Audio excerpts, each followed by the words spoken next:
En esa cena familiar, mi mamá sonreía como si todo estuviera perfecto.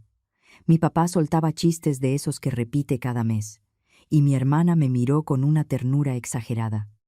«Eres la mejor hermana del mundo», dijo. Yo reí. Levanté mi vaso y solté lo que traía atorado desde hace semanas. Ya estuvo. Estoy harta de todos. Se quedaron congelados. «¿De qué hablas?», preguntó mi papá, todavía con la sonrisa a medias. Los vi uno por uno y asentí despacio. Sé lo que están planeando contra mí.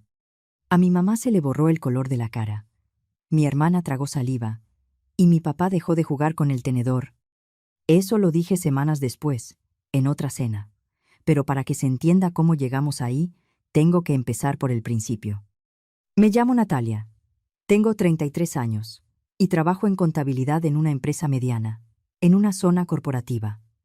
No soy millonaria, pero me va bien. Lo suficiente para rentar un departamento de una recámara en una zona tranquila, pagar mis cosas sin atrasarme y tener ahorros de verdad, de esos que no se van en compras impulsivas. Mi vida es orden. Me gusta que todo cuadre. Pago a tiempo, cocino lo de la semana los domingos y tengo una hoja de presupuesto que reviso cada viernes. Mis amigos dicen que soy aburrida. A mí me da igual. Prefiero aburrida a vivir con el estómago apretado por las deudas. Mi familia es todo lo contrario. Mis papás, Leticia y José, andan por los 50 y tantos y tienen un talento especial para ignorar cualquier plan.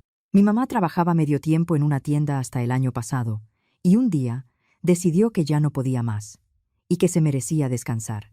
Mi papá agarra trabajos de construcción cuando se le acomoda, que últimamente es casi nunca. Viven al día, cuando hay día.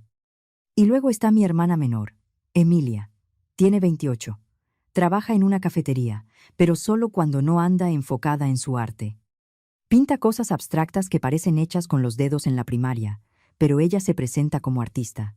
Lleva más de un año viviendo en un departamentito tipo estudio, chiquito y viejo, en una zona nada elegante. Aún así, a ella se le hacía perfecto, porque decía que le daba inspiración. ¿Y adivina quién ha estado pagando esa renta? Sí, yo. Al principio, fue algo de emergencia. Hace 3 años, mis papás me hablaron llorando porque no les alcanzaba para cubrir un pago importante de la casa. Solo esta vez, me dijeron. De verdad es urgente. Les mandé 20,000 pesos. Luego pasó otra vez al mes siguiente, y al otro. Y sin darme cuenta, se volvió lo normal.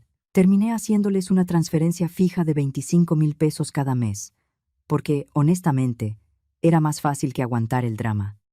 Con Emilia fue igual. El año pasado me llamó llorando, diciendo que ya la iban a sacar del departamento. «Solo ayúdame esta vez, por favor», me rogó. Su renta era de 12,500 pesos al mes, más de lo que ella ganaba la mayoría de las veces. Yo pensé que si le pagaba eso, al menos tendría un techo estable y tal vez, con calma, se acomodaba. Yo no tenía problema en ayudar, o eso me repetía. Así que cuando mi mamá me habló un martes para invitarme a cenar el viernes, le dije que sí. Tratamos de hacer cena familiar al menos una vez al mes, aunque casi siempre termina igual. Yo comiendo lo que sea que haya hecho mi mamá, mientras ellos se quejan de sus problemas como si el mundo les debiera algo. El viernes llegué a las 6 en punto, como siempre. La casa de mis papás está en una zona vieja de la ciudad, de esas calles donde todo se ve un poco cansado. Han dejado que se vaya deteriorando porque sale caro arreglar. El zaguán rechina, la pintura está descarapelada, y el porche lleva años vencido, como si ya estuviera a punto de rendirse. Entré y vi a Emilia en el sillón, pegada a un tipo que yo no había visto nunca, alto, flaco, con una barba rala como de 2 días. Emilia se reía, como si él le estuviera contando la historia más divertida del mundo. «Natalia», dijo ella, y se levantó de golpe para abrazarme. «Te tengo que presentar a alguien muy especial. Él es Marco, mi prometido». Me quedé parpadeando. «¿Tú qué?» «Nos comprometimos», dijo, y me enseñó la mano izquierda con un anillo chiquito, con una piedrita que brillaba más por ilusión que por otra cosa. «¿Cuándo pasó esto?», Pregunté, intentando que mi voz sonara normal. Hace poquito, dijo Emilia, apretándose más a él. Marco se puso de pie y me dio la mano. Mucho gusto. Emilia habla muchísimo de ti. Tú eres la hermana exitosa, ¿no? No fue lo que dijo. Fue como lo dijo, como si esa palabra viniera con un precio. Sonreí por educación. Felicidades. Nos sentamos a cenar. Mi mamá sacó lo de siempre. Pollo al horno reseco, arroz medio apelmazado y una ensalada que parecía más agua que otra cosa. Mi papá le preguntó a Marco a qué se dedicaba. Estoy entre trabajos, respondió Marco, como si fuera una etapa temporal muy interesante, pero ya traigo unas cosas grandes en puerta. Emilia lo miraba como si él hubiera descubierto el fuego. Íbamos a la mitad de la cena, cuando Emilia dejó el tenedor e hizo esa cara de «ahora sí viene lo importante». Bueno, tengo algo que preguntarles a todos. Yo me acomodé en la silla por dentro. Ahí vamos otra vez, pensé. Otra crisis, otro favor, otra solo esta vez. Los papás de Marco nos invitaron a irnos una semana con ellos a Los Cabos, dijo Emilia, y los ojos se le iluminaron. Dicen que quieren conocerme mejor, que sería perfecto para convivir antes de la boda. Yo asentí despacio. Suena bonito. Emilia respiró hondo. El detalle es que el viaje sale como en 240,000 pesos para los 4. Y cuando dijo, los 4, me miró directo. Mis papás también. Marco también. Yo dejé el tenedor con calma. No voy a pagar ese viaje, dije. Emilia frunció la boca. Natalia es importante para mí. La miré como si estuviera explicando algo obvio. Puedes convivir con tus suegros sin gastar esa cantidad. Pueden venir a cenar, ir a un parque, salir a caminar, hacer algo normal. La convivencia no se compra. A Emilia se le amargó la cara. Marco se inclinó hacia adelante, con esa expresión de fastidio que no se molestó en disimular. Perdón, pero eso suena grosero, dijo. Emilia y tus papás me contaron que tú siempre los ayudas, que eres la que saca a la familia cuando hace falta. Esto es importante para nuestra relación. Y ahí lo entendí. La idea no solo era de Emilia. Marco hablaba del viaje como si ya estuviera decidido, como si solo faltara que yo pagara. Mi estómago se apretó. O sea, ya lo habían platicado con este tipo, con un desconocido. Le contaron cómo les mandó dinero, como si yo fuera un cajero automático que se prende cada mes. Me quedé mirando a Marco y sentí una claridad muy fea. Era igual que ellos. Otro que ya venía con la mano extendida, solo que con sonrisa. No voy a tirar dinero en unas vacaciones, dije, cuidando mi tono. Pero cuando estén organizando la boda de verdad, ahí sí puedo ayudarles con algo que importe. Emilia abrió la boca como para discutir. Yo levanté la mano, cortando. Ya, se acabó este tema. El resto de la cena fue puro hielo. Emilia me miraba feo cada vez que yo volteaba. Marco ni me dirigía la palabra. Mis papás se daban miraditas, como si estuvieran evaluando qué tan decepcionante me había vuelto. A mí ya me daba igual. Comí, ayudé a levantar la mesa por costumbre y me fui. Pasaron varias semanas después de esa cena. Mi teléfono, callado. Nada de mi mamá preguntando cómo estaba. Nada de Emilia mandándome memes tontos. Nada de mi papá pidiéndome que pasara a ayudarle con algo. Mi familia es dramática, sí, pero nunca me habían aplicado el silencio así.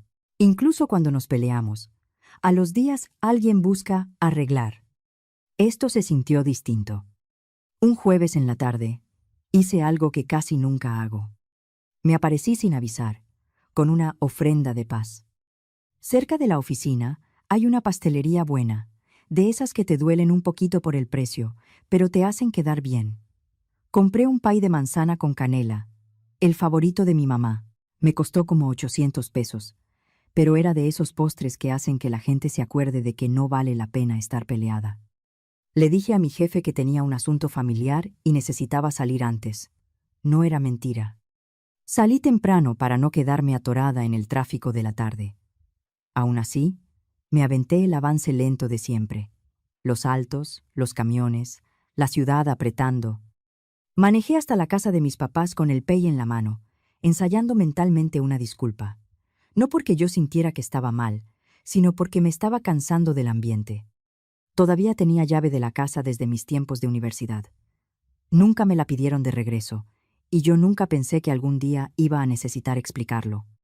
Entré con cuidado. Y ahí escuché voces en la cocina. Voces fuertes, de esas que no son conversación casual. Me detuve antes de decir, ya llegué, porque no me habían oído entrar. Entonces escuché a Emilia, clarita. Yo sí quiero ir a Los Cabos con Marco y sus papás, pero no tengo el dinero. Natalia se está poniendo bien tacaña con esto. Me quedé helada. La voz de mi mamá salió después, tranquila, como si estuviera hablando de qué comprar en el supermercado. No te preocupes. Tu papá y yo ya pensamos cómo sacarle el dinero. Sentí que se me apretaba la garganta. Voy a decir que mi artritis se puso peor y que necesito un tratamiento especial. Tú sabes cómo es Natalia. Si le hablas de médicos, se asusta y afloja. Y se rieron. Se rieron como si fuera un chiste buenísimo. ¿Cuánto le vas a pedir?, preguntó Emilia, ansiosa. 280,000 pesos, dijo mi mamá. Con eso sale el viaje y nos queda para ponernos al corriente con cosas de la casa. Buenísimo, dijo mi papá, metiéndose a la conversación. Natalia siempre ha sido bien ingenua para esas cosas. Se cree todo. Yo esperé, de verdad esperé, que mi mamá lo frenara, que dijera algo como, no digas eso, que defendiera tantito. Mi mamá se rió más. ¿Sabes cuál es la verdad?, dijo, como si estuviera confesando un secreto divertido. Cuando Natalia coopera, ahí sí es buena hija. Cuando no, nada más nos fastidia con sus listas, sus regaños y su manera de querer controlarlo todo. Me dieron ganas de tener náuseas. El pay me pesó como si trajera piedras. Me moví hacia la puerta sin hacer ruido. Salí y cerré con cuidado. Respiré hondo, como si el aire me ayudara a acomodar lo que acababa de escuchar. Y entonces hice algo que me sorprendió hasta a mí. Volví a tocar la puerta, como si acabara de llegar. ¡Ya voy!, gritó mi mamá con una voz alegre que me dio asco por lo falsa. Abrió y se le iluminó la cara. ¡Natalia! ¡Qué sorpresa tan bonita! ¡Pásale! ¡Pásale! Entré de nuevo a esa misma casa, sosteniendo el mismo pay, mirando a la misma mujer que acababa de decir que yo solo valía cuando cooperaba. «¡Miren quién vino!», cantó mi mamá hacia la cocina. Mi papá y Emilia salieron con sonrisas enormes, de esas que se sienten pegadas con cinta. «¡Nati!», dijo Emilia, y corrió a abrazarme como si no hubieran pasado semanas sin hablarme. «Traje pay», dije, levantando la caja. «¡Qué linda eres!», dijo mi papá, dándome una palmada en el hombro. «Siéntate. Vamos a tomar café». Nos sentamos en la mesa de la cocina, en el mismo lugar donde hace un minuto estaban planeando estafarme. Mi mamá sirvió café, cortó el pay y hablaba sin parar de lo bonito que se veía, de lo detallista que yo era, de lo mucho que me extrañaban. Yo los observé con ojos nuevos. La sonrisa de Emilia no le llegaba a los ojos. Mi papá volteaba a ver a mi mamá como si compartieran un chiste privado, y mi mamá hablaba un poco más agudo de lo normal cuando fingía emoción. Me dio coraje pensar que tal vez siempre fue así, y yo solo no lo quería ver. Mi mamá se sentó con su plato y de pronto hizo una mueca. «Uy, esta artritis ya me trae», dijo, agarrándose la muñeca, y luego la espalda baja. «Me está pegando más fuerte últimamente». Yo tomé un sorbot de café. «¿Ah, sí?». «Sí», siguió mi mamá, mirándome de reojo para medir mi reacción. «En las mañanas me amanecen las manos tiesas. Me cuesta hasta agarrar la taza. Y ya ni duermo bien. Es un dolor constante». Flexionó los dedos como si estuviera demostrando una tragedia. Emilia hizo un sonido preocupado. Mi papá suspiró como si cargara el mundo. «Qué pesado», dije yo, sin cambiar la cara. Mi mamá se acomodó en la silla, dramatizando. Estoy pensando que voy a tener que ir con un especialista, porque en el seguro me traen dando vueltas. Y si quiero empezar rápido, tendría que ser particular. Ya ves cómo está todo. Yo asentí, miré mi reloj y puse cara seria.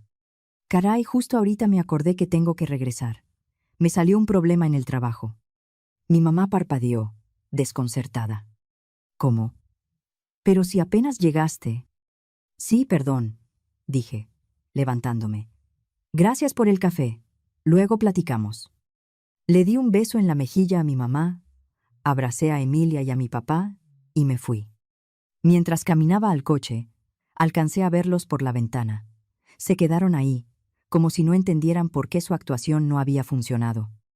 Manejé a mi departamento como en piloto automático. Las manos me temblaban en el volante. Llegué. Cerré con doble llave. Me senté en el sillón. Y por fin me permití enojarme de verdad. 37,500 pesos al mes. Eso era lo que les estaba mandando desde hacía años entre una cosa y otra. 25,000 a mis papás, 12,500 para la renta de Emilia. Era una locura. Al año era una cantidad brutal. Y ellos se reían. Me llamaban ingenua. Decían que solo era buena hija cuando cooperaba. Mi coraje no se quedó en coraje. Se volvió algo más frío. Más claro. ¿Quieren jugar?, pensé. Está bien. Yo también sé jugar. Los siguientes días actué como si nada. Cuando mi mamá me mandó mensaje preguntando cómo estaba, le respondí normal. Cuando empezó a meter el tema de la artritis en los mensajes, yo contestaba con «qué mal» y «ojalá te sientas mejor pronto». Pero no ofrecí dinero. Nada. Mi mamá fue subiendo el tono poco a poco. Primero eran quejas generales, luego síntomas, luego supuestas visitas al doctor. Una noche me escribió: «El doctor dice que se me está complicando y que si no empiezo tratamiento ya, puedo quedar peor». Yo contesté: «Qué mala onda.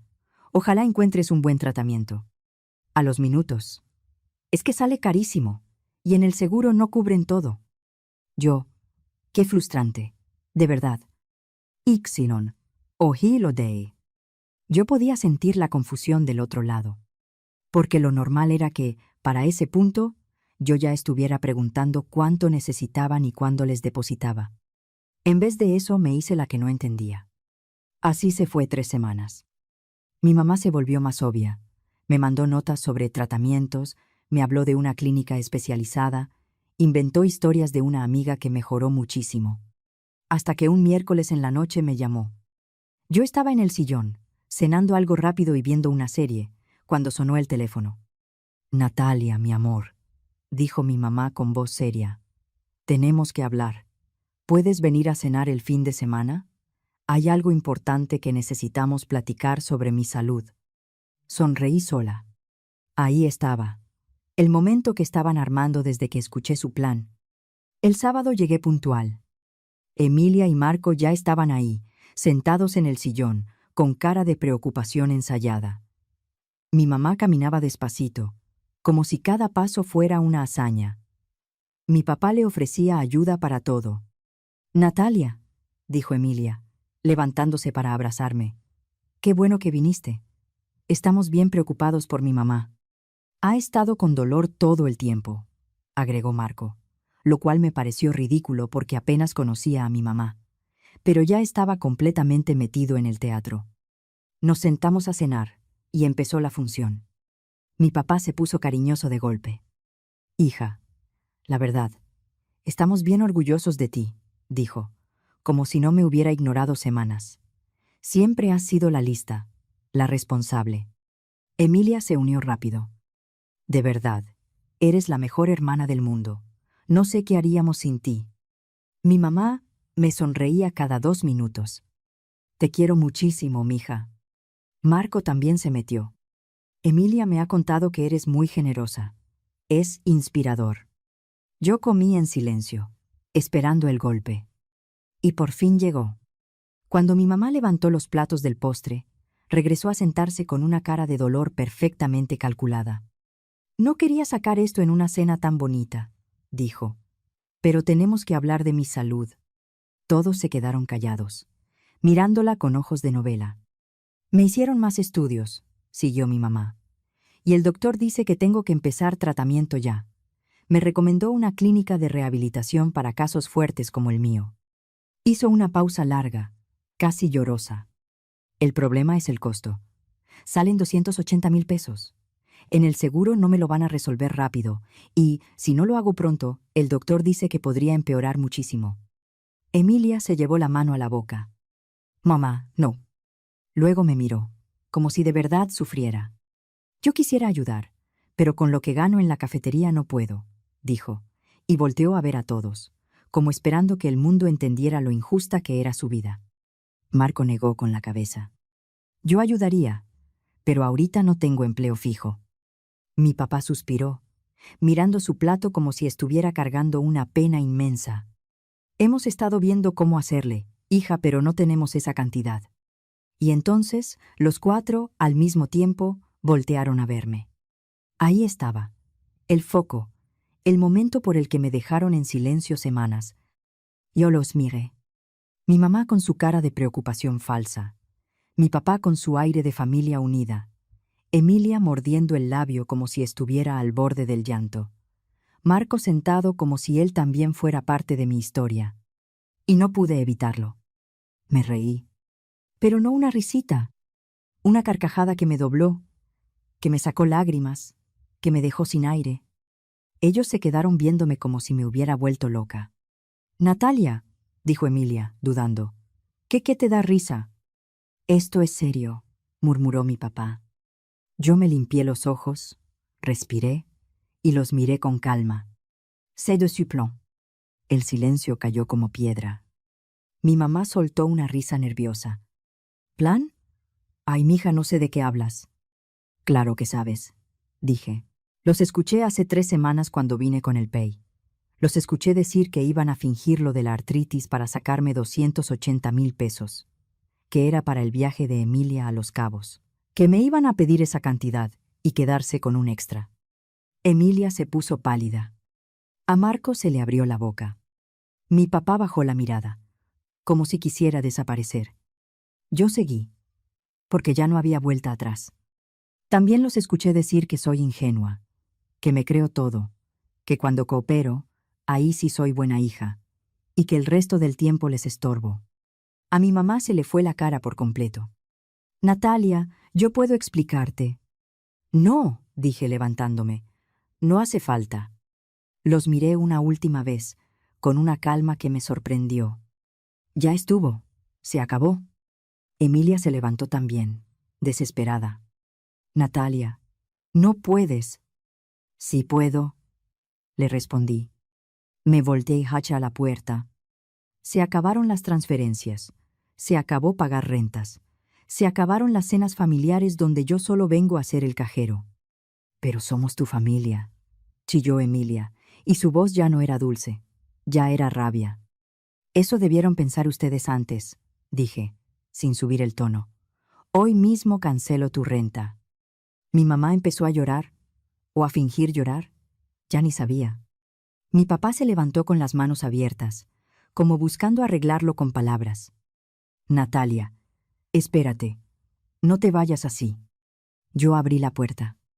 Ya me fui desde hace años, solo que hoy por fin me di cuenta. Salí y no escuché el resto.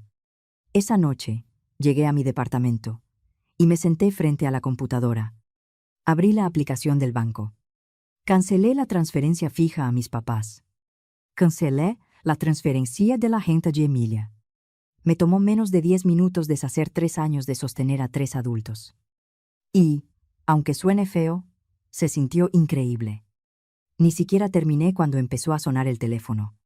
Mi mamá. Mi papá. Emilia. Una y otra y otra. No contesté ninguna. Luego, empezaron los mensajes. Reclamos. Culpa. Súplica. Emilia me escribió un texto larguísimo diciendo que yo era cruel y egoísta. Mi papá mandó uno corto, diciéndome malagradecida. Mi mamá mandó un mensaje interminable, diciendo que yo había entendido todo mal. Los borré sin terminar de leer. Como a las 10 de la noche, entró una llamada de un número que no tenía guardado. Contesté por inercia. «Natalia», gritó Emilia del otro lado. «Estoy hablando del teléfono de Marco. Tienes que escucharme». «No», dije. «No tengo». «Eres una egoísta», chilló. «No puedes abandonarnos así». «Sí puedo», respondí, y colgué. Bloqueé ese número. Después bloqueé a mi mamá, a mi papá y a Emilia. Si querían decirme algo, que mandaran una carta. La siguiente semana fue tranquila, demasiado tranquila. Me levantaba, iba a trabajar, regresaba, cenaba, veía series, y por primera vez en años no tenía esa sensación de estar esperando la próxima emergencia. Hasta que llegaron a mi edificio. Fue un martes, como a las 7 de la noche, cuando escuché golpes fuertes en la puerta. No eran toques normales. Era como si quisieran tumbarla. «¡Natalia!», gritó Emilia desde el pasillo. «Sabemos que estás ahí. ¡Ábrenos!». Me asomé por la mirilla. Ahí estaban, los tres. Mi mamá con la cara dura, mi papá rojo de coraje, Emilia con los ojos encendidos. «Tenemos que hablar», gritó mi papá. «Por favor», dijo mi mamá, pero no sonó a súplica. Sonó a exigencia. Yo me quedé quieta. Golpearon y gritaron varios minutos.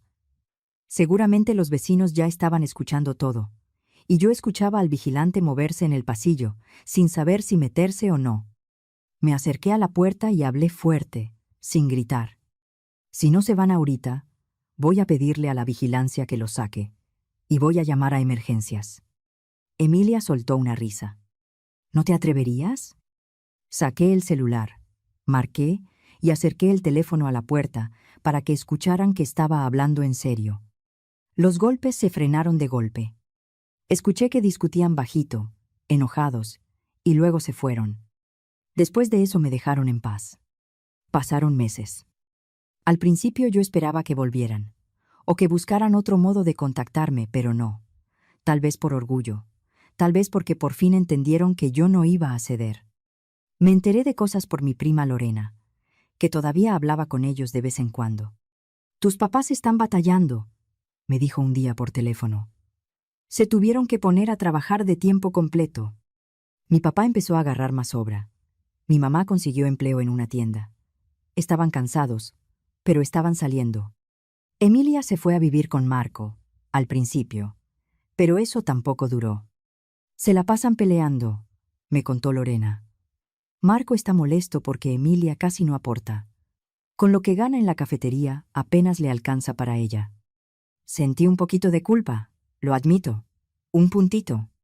Pero se me pasó rápido. Emilia tenía 28. Ya era hora. «¿Hablan de mí?», pregunté. Lorena dudó. «Sí. Tu mamá dice que te extraña, pero más bien están enojados. Dicen que los dejaste solos». Yo solté una risa corta. «Qué curioso. La verdad es que yo no los extrañaba. Pensé que me iba a doler en cumpleaños, en días especiales, en esas fechas donde uno se siente más sensible. Pero cuando llegó mi cumpleaños en noviembre, fue ligero, hasta bonito. No tuve llamadas falsas, no tuve mensajes dulces con intención escondida. Me compré algo que quería desde hace tiempo. Fui a cenar con amigos. Me sentí libre. Y mi cuenta de ahorro empezó a verse como nunca. Sin esos 37.500 pesos al mes saliendo para mi familia, por fin pude adelantar pagos del coche y empezar a juntar para un enganche. No era magia, era solo dejar de sostener a gente que no quería sostenerse sola. En el trabajo me acerqué más a mis compañeros. Hice nuevas amistades.